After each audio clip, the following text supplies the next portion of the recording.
Deus, eu te agradeço, meu Deus, por mais um dia, Senhor, que o Senhor nos deu. Pai, não é fácil, Jesus, ler a tua palavra, que o inimigo tem usado, meu Deus, de interferências, mas nós cremos no poder transformador da tua palavra. Nós repreendemos, meu Deus, toda a ação do inimigo, Jesus. Pai, dê uma noite na direção do teu Espírito Santo. Ajuda a andar, Jesus, segundo o seu querer e a sua vontade. Ajuda a caminhar, meu Deus. Nos dá fome, Senhor, e sede de justiça. Nos dá fome e sede da tua palavra. Nos ajuda a entender os seus pensamentos para com cada um de nós. Nos ajuda a andar na direção do teu Espírito Santo em tudo o que venhamos a fazer. Pai, unge cada palavra que hão de ser falada. Pai, tu que conheces, sondas, visita, meu Deus, todos da família Nóbrega, Bezerra, Caetano, Tomadano, Thierry, meu Deus, a Mônica, o Tauã. Meu Deus, toma todos os teus filhos, Jesus, ali, meu Deus, nas São Paulo, Jesus, Minas Gerais. Meu Deus, na Paraíba, Jesus, todos os aniversariantes deste mês, Senhor, todos os meus colegas do Facebook, meu Deus, seja alcançado pelo poder transformador da tua palavra. E Deus, visita também, meu Deus, aqueles que terão acesso através do YouTube. E assim, meu Deus, as pessoas que tiverem acesso, meu Deus, a essa mensagem desta noite, possa ser alcançados pelo poder transformador da sua palavra. Pai, dê uma noite na direção do teu Espírito Santo e que tudo o que venhamos a fazer, meu Deus, seja para a honra e a glória do teu santo e precioso nome. Amém, Jesus. Mas eu quero ler um versículo muito conhecido, já li muitas vezes. Está na Ata dos Apóstolos, ou Atos, como quero dizer. O título, ou a epígrafe, é Herodes manda matar Tiago. Pedro é livrado da prisão. A morte de Herodes. É o título bem complicado. Diz assim: por aquele mesmo tempo, Herodes estendeu as mãos sobre alguns da igreja para maltratar. E matou a espada Tiago, irmão de João. E vendo que isto agradara aos judeus, continuou,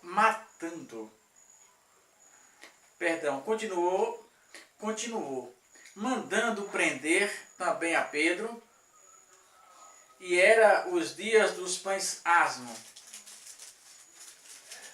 E havendo prendido, encerrou na prisão, entregando a quatro quaternos de soldado para que os guardasse, querendo apresentá-lo ao povo depois da Páscoa. Pedro, pois, era guardado na prisão, mas a igreja fazia contínua oração por ele a Deus. E quando Herodes estava para fazer comparecer, nessa mesma noite estava Pedro dormindo entre dois soldados, ligado com duas cadeias, e os guardas da porta guardavam a prisão. E eis que sobreveio o anjo do Senhor, e resplandeceu uma luz na prisão. E tocando a Pedro no lado, despertou, dizendo: levanta-te depressa. E saíram-lhe das mãos as cadeias. E disse-lhe o anjo: cinge-te, ata as tuas sandálias. E ele o fez assim. E disse-lhe mais: lança às costas a tua capa e segue-me. E saindo o seguiu, e não sabia que era real o que estava sendo feito pelo anjo, mas cuidava que via alguma visão. E quando passara a primeira e a segunda guarda, chegara à porta de ferro que dá para a cidade, a qual lhes abriu por si mesma. E tendo saído, percorreu uma rua, e logo o anjo se apartou dele. Irmãos, em pequenos, já falei disso muitas vezes, mas vou continuar falando. Dá um título a essa pequena mensagem nesta noite, que é: Deus não faz o que o homem pode fazer. Deus não faz nada que esteja ao nosso alcance. Tudo que está ao nosso alcance é nós que precisamos fazer. E havia naquele tempo, a cidade estava, o povo ficava muito eufórico com as novidades. E Herodes, que perseguia a igreja de Cristo, prende a Tiago, irmão de João, e manda matar. Como isto agradou os judeus, Herodes maquina e diz assim: certamente, se eu matei a Tiago, que não tinha esse nome tão grande diante do povo, e agradei a multidão desta maneira, quanto mais matando a Pedro. Então ele preparou tudo, ele preparou tudo e mandou prender Pedro. A Bíblia não relata quantos dias Pedro ficara preso. A Bíblia não fala. A Bíblia só diz que no dia que era para fazer comparecer, no dia determinado que que ele iria matar a Pedro. E observe que eles foram organizados para que não houvesse corrupção dos soldados. Eles fizeram 4 grupos de 4. 4 grupos de 4, separadamente. O primeiro grupo de 4 foi 4 quaternos, isso é, 16 soldados, para proteger o servo do Senhor que estava preso. E lá dentro ainda havia mais 2, que diz assim no versículo 6 do capítulo 12. E quando Herodes estava para fazer comparecer, nessa mesma noite estava Pedro dormindo entre 2 soldados e ligados com 2 cadeias. Ligado com 2 cadeias. E os guardas diante da porta guardavam a prisão. Pois ele ainda estava preso, ainda estava ligado a mais 2 soldados. Então Herodes, certamente, depois da Páscoa, quando entregaram para o povo executar o próprio Pedro, certamente eu serei aclamado. Só, irmão, que tem coisas nas nossas vidas que é nós que temos que fazer. Quando esgotasse todos os recursos humanos, quando fizermos tudo o que temos que fazer, aí o Senhor entrará com providência. Porque a Bíblia diz que quando a igreja soube da prisão de Pedro, a igreja estava em contínua oração. Isto era, não parava. Se alguém parasse, tinha outro orando, pedindo a Deus para guardá-lo. Era uma coisa que a igreja podia fazer. A igreja não podia fazer outra coisa a não ser interceder. E Deus ouve as orações dos irmãos e envia um anjo. E o anjo passa pelo meio dos 16 soldados, o que eram 4 quaternos, e mais os 2 que estavam ligados a Pedro na prisão. As cadeias das mãos de Pedro se soltam, os portões se abrem, e eles passam no meio como oculto, ou precisamente oculto no meio dos soldados, e nenhum deles percebe, e as prisões se fecham normalmente e fica tudo como antes. Mas quando chegou na rua seguinte, quando chega na segunda rua, no segundo quarteirão, nos diz a Bíblia que, passando a primeira guarda, a segunda guarda, chegaram à porta que dá para a cidade, que a mesma se abre, saíram e percorreram uma rua, e logo se apartou dele.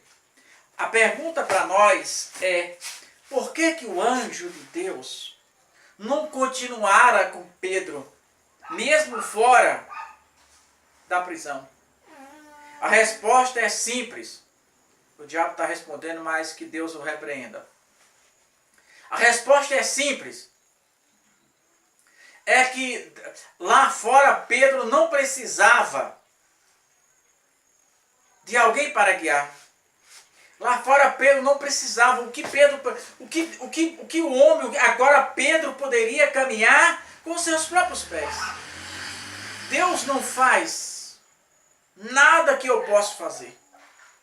Eu lembro de tantas histórias maravilhosas que Deus usa as pessoas para fazer exatamente.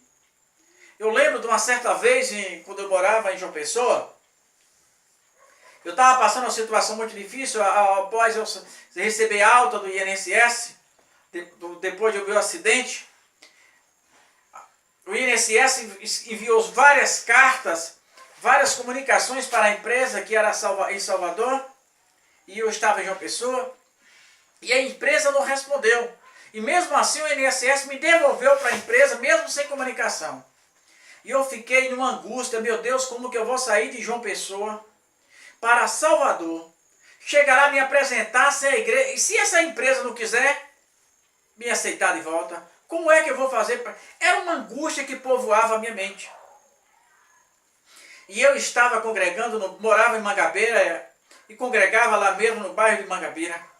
E um dia eu falei, naquele dia de angústia, eu disse, meu Deus, eu não vou hoje para a igreja Mangabeira, porque todos conhecem a minha história, mas eu vou para a sede, que fica no centro. Eu disse, eu vou para a sede lá, Senhor. Isso eu falei em espírito. Eu não falei para que as pessoas, o inimigo não ouvisse, mas eu pensei em espírito. E ali eu fui para a sede. Eu queria ouvir Deus falar. Eu estava angustiado, tinha ali só Deus. E quando eu cheguei ali, comecei a orar, de repente o irmãozinho começou a chorar na minha frente, no meio daquela multidão, que a igreja, a sede é muito grande. Começou a chorar, de repente aquele irmãozinho vira para mim e disse, não temas, porque grande é a tua vitória e eu estou contigo.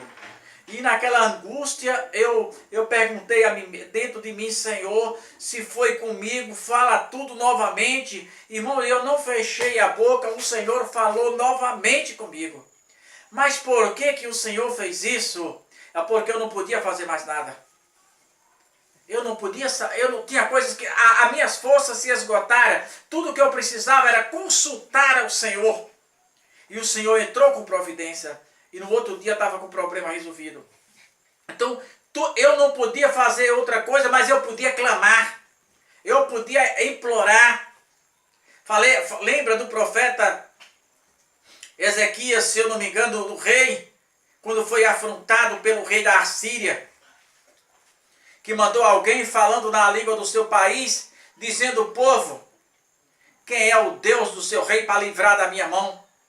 Aí começou a dizer às nações que eles já haviam assolado, perdão, não foi a Síria, me fugiu agora, e de repente eles cercaram Israel, e o profeta de Deus manda, o rei manda consultar ao profeta Isaías. E o profeta vai orar e vai clamar a Deus, e Deus manda um recado, diga a ele, que nessa peleja ele não terá que pelejar. Eu pelejarei. E diz a Bíblia que de noite Deus fez um grande barulho. A primeira coisa que Deus fez, um anjo só do Senhor matou 180 mil daqueles soldados. 185 mil. E o resto fugiram. Eles afrontaram o Deus vivo, o Deus de Israel. Então, irmão, o profeta de Deus não podia fazer muita coisa, mas podia clamar, podia se humilhar. Deus não faz o que eu posso. Talvez você esteja diante de uma situação, esteja apenas orando e dizendo, Deus entra com providência. E de Deus dizendo para você, você já se levantou da sua posição cômoda, você já se levantou, já foi à luta. Se foi um emprego, Deus talvez esteja dizendo para você quantos currículos você botou. Você precisa fazer tudo o que está diante de você. Deus não faz aquilo que você pode fazer. Quantas pessoas adoecem e fica só apenas orando, Deus resolve, e Deus dizendo para você, tu já foi ao médico. Então, irmão, tem muitas coisas que eu preciso entender. Tudo que está ao meu alcance, Deus não faz por mim. Deus não vai controlar a minha vida financeira, é eu que tenho que aprender a fazer isso. Deus não vem zelar pelo meu nome, é eu que preciso fazer isso. Deus só faz aquilo que eu não posso. Talvez você tenha reclamado demais, mas não tem feito nem um pouco daquilo que Deus tem mandado você fazer. Às vezes Deus tem pressa. Lembra o profeta Ezequiel? O profeta Ezequiel? Ezequiel 2 está escrito: Filho do homem, põe-te de pé e falarei contigo. E ele diz, e entrou o Espírito em mim. Quando falava comigo, Deus tinha pressa. E era o profeta que tinha que fazer. Se levante, se coloque na posição. Lembra do profeta Isaías, quando vê Deus nos altos céus? Que ele diz, eis que eu vou morrer, porque eu sou de um homem de lábios impuros. E nasci no meio do povo de lábios impuros. E eu vi a glória do Senhor. E ele diz, eis que um anjo vai no alto, pega um Satanás, que aquele alicate grande de ferreiro. Eles foram no altar de Deus, pegou uma brasa, queimou a minha língua. Mas depois Deus não manda, mas faz uma pergunta: a quem enviarei? A quem há de ir por nós? E o profeta agora Deus fez a parte dele, foi queimar, foi purificar o pecado do profeta. E agora o profeta purificado, livre, liberto, ele diz, eis-me aqui, envia-me a mim. Então, meu irmão, aprendamos isso. Tem coisas que só Deus faz, mas tem coisa que é você que faz. A última palavra na minha vida, a última palavra na tua vida, não é de Deus. A última palavra, a última decisão é minha, é sua, é nossa. Deus não interfere no livre-arbítrio que Ele nos deu. Então, tenhamos a coragem de Pedro. Tem hora que é preciso caminhar, porque Deus já caminhou por nós.